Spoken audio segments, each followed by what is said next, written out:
Today we're going to hear about intentional Eucharistic communities from Dr. William D'Antonio. He received his Bachelor of Arts degrees in 1948 from Yale University, his MA 1953 from University of Wisconsin, and his PhD in 1958 from Michigan State University. Right now he's a professor emeritus at the University of Connecticut, and he's a fellow at the Institute for Policy Research and Catholic Studies at the Catholic University of America. He's the author, co-author, or editor of 14 books and monographs and many papers in the areas of family and religion, authority and decision-making, small groups within large organizations, and the religious affiliation of members of the U.S. Congress and exploring the political implications thereof.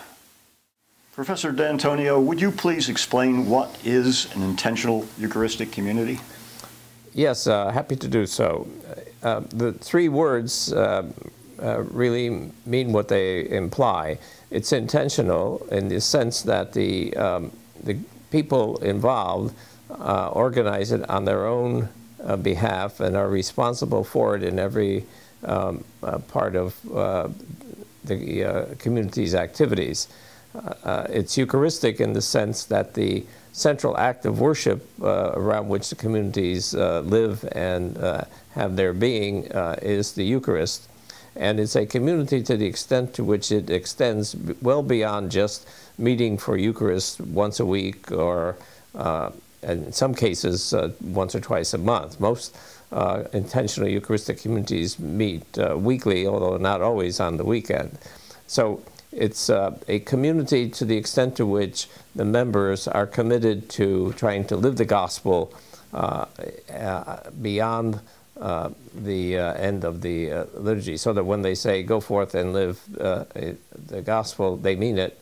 And in many ways, they are communities dedicated to peace and justice issues, and their members are either supportive of or very active in those activities.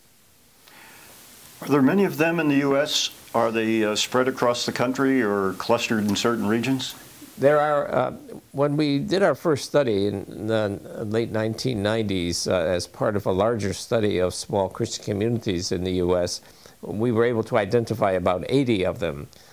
We now are able to identify about 150 of them. And we think that that also is an undercount because many communities just prefer to do what they're doing without without making themselves public. And so at least 150 seems a very conservative number right now. Where are they located? Along the East Coast from Massachusetts to Washington, D.C. In the Washington, D.C. area alone, we have 8. Massachusetts has at least as many. New Jersey seems to also abound with them. And you find them growing rapidly on the West Coast, in California especially, but also in Oregon, Colorado.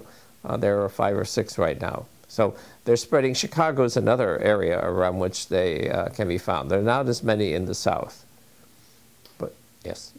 How long have they been around, and how did they get started, and why did they get started? Well, the why is, of course, in part answered by Vatican II. Many of these are the outgrowth of Vatican II, laity who took seriously the council activities of Vatican II, that the laity had a new and important role to play in the Church. For a while, the hierarchy even allowed the experimentation, encouraged the experimentation of home masses, and so many of those grew out of Vatican II. Many of those also grew out of the, what you might call the counter-revolution against Vatican II.